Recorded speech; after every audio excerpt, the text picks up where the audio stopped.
Toujours au sujet de la République démocratique du Congo, le potentiel pétrolier du pays mis en avant au moment où la guerre en Ukraine fait exploser le prix du baril.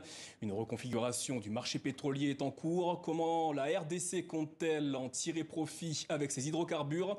Pour en parler, nous recevons Didier Boudimbou, le ministre des hydrocarbures en République démocratique du Congo. Bonsoir et merci d'être avec nous. Avant d'aborder le sujet des 16 blocs pétroliers en RDC, je souhaitais vous faire réagir au reportage que l'on vient de voir. Êtes-vous favorable à la publication des résultats bureau de vote par bureau de vote quant au futur scrutin dans votre pays? Je pense que chacun doit faire son travail. Moi, membre du gouvernement, je suis l'émanation de l'Assemblée nationale. Donc c'est à l'Assemblée nationale de pouvoir mettre les règles qui vont fixer les déroulements par rapport aux élections.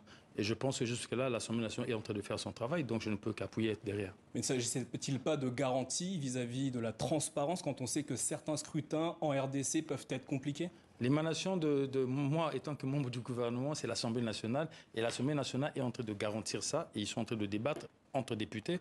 Et nous sommes là, on a vu. Donc, on va suivre ce qui va se faire au niveau de l'Assemblée nationale. Donc, je ne peux donner mon avis, étant que membre du gouvernement, parce que c'est ça inapproprié.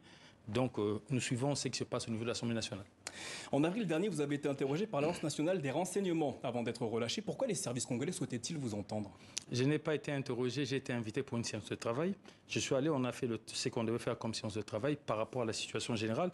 Nous savons tous la crise ukrainienne, la réalité de ce qui se passe à travers le monde, mais on sait tous que les détracteurs, qu'est-ce qu'ils ont fait? Ils ont essayé de prendre ça pour essayer d'en profiter, pour essayer de faire une certaine publicité qui est malhonnête et qui aussi qui n'est pas en faveur du gouvernement ou peut-être du chef de l'État. C'est juste ça qui s'est passé. Les 28 et 29 juillet prochains à Kinshasa, le président Félix Tshisekedi et le gouvernement congolais vont procéder à l'attribution de 16 blocs pétroliers répartis sur 3 bassins sédimentaires du pays. Quels objectifs souhaitez-vous atteindre avec cet appel d'offres? Déjà, au jour d'aujourd'hui, la République démocratique du Congo, par rapport à tout ce qu'il a comme potentiel au niveau des hydrocarbures, le tout n'est exploité qu'à 4,5%. Donc, il y a 95,5% à exploiter. Demain, après-demain, déjà par rapport aux blocs pétroliers qu'on va mettre pour attribution, ça vaut presque 600 000 milliards de dollars en termes numéraires, en termes d'argent. Donc si on y arrive, on sera peut-être le deuxième producteur du pétrole en Afrique. C'est ça l'objectif, devenir un géant des hydrocarbures en Afrique? C'est ça l'objectif et je pense qu'on va l'atteindre parce que le potentiel qu'il y a là, à tous les niveaux, je pense que c'est vraiment important et on va l'atteindre. Alors à qui s'adresse cet appel d'offres? Aux groupes et aux pays africains comme le Nigeria ou aux groupes étrangers? C'est au niveau international, les pays africains, européens, au niveau de l'Asie. En fait, nous, on ne vise pas une certaine catégorie. Nous avons besoin que les gens viennent pour que nous puissions marcher, pour que nous puissions réaliser ces appels d'offres et que nous puissions attribuer ces blocs qui valent énormément. Parce que déjà, la République démocratique du Congo, si nous devons parler qu'en termes de gaz, c'est près de 66 milliards de nanomètres cubes au niveau du lac de Kivu en gaz méthane. Un gaz qui se régénère en fait, on peut dire, qui est inépuisable. Nous avons ça. À part ça, ces blocs-là, il y a un potentiel sérieux. On sait tous que les énergies fossiles tendent vers la fin. Donc nous avons intérêt à pouvoir exploiter ça maintenant, d'où le lancement de ces appels d'offres pour que nous puissions exploiter le potentiel que nous avons. Les 16 blocs concernés par l'appel d'offres international sont potentiellement estimés à 16 milliards de barils, ce qui représente 650 milliards de dollars américains, c'est ce que vous avez dit. Quelles seront les retombées socio-économiques pour le pays et plus particulièrement pour les Congolais?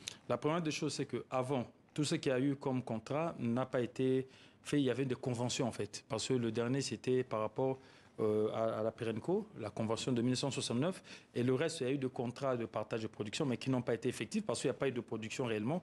Mais là, nous sommes en train de voir comment réellement la population puisse se retrouver. Et déjà, je vais vous dire, il y a quelque chose qui s'est passé au mois de décembre, c'est que la République démocratique du Congo a signé ce qu'on a appelé l'avenant 9 par rapport à la valorisation du gaz qui était brûlé dans le temps, le gaz au niveau de Perenco qui était brûlé. Donc, nous avons signé, c'est moi, le ministre des Finances, qui avons signé. Et au niveau de ce gaz-là, la République du Congo n'a pas gagné des masses. On a gagné quand même 25 millions de dollars. Ces 25 millions de dollars, le chef de l'État a décidé qu'on prenne 10 millions de dollars, qu'on puisse donner ça au territoire de Mwanda pour faciliter son développement. Donc, il y a cette dynamique qui veut que le Congo puisse aller de l'avant, que la population puisse tirer profit de ce qui sort de lui. Donc, vous garantissez qu'avec les retombées socio-économiques, les populations vont bénéficier de cette initiative? Je ne garantis pas, c'est ça la réalité, et c'est ce qui a été prouvé depuis. Et nous voyons que depuis l'avènement du chef de l'État, son excellence Félix Antoine Tshisekedi Tshilombo, les choses sont réellement en train de changer.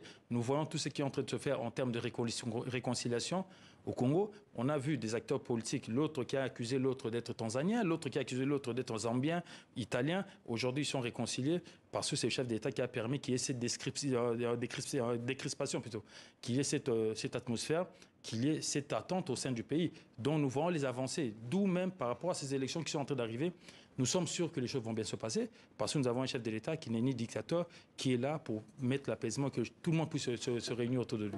Alors, cet appel d'offres, il ne fait pas l'unanimité. Des organisations congolaises de défense de l'environnement s'inquiètent de son impact sur l'environnement. Êtes-vous en mesure de leur apporter certaines garanties quant à la sanctuarisation des espaces protégés? La première des choses, c'est que les 16 blocs qui ont été sélectionnés, il n'y a aucun bloc qui se trouve dans des espaces protégés. Aucun. Alors que nous avons des potentiels énormes au niveau du parc de Virunga ou de la Salonga, on a des potentiels énormes, mais on n'a pas pris ça en compte parce que nous savons que le Congo, c'est la deuxième, la plus grande forêt, donc deuxième poumon du monde, et c'est même le poumon du monde si on doit le dire.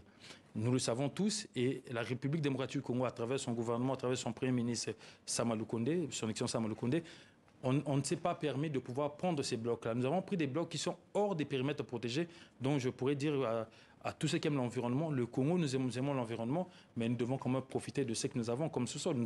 Nous voyons ce que la manne pétrolière a pu faire au niveau de Dubaï, au niveau du Nigeria ou au niveau du Guinée, de la Guinée plutôt, et la Guinée équatoriale.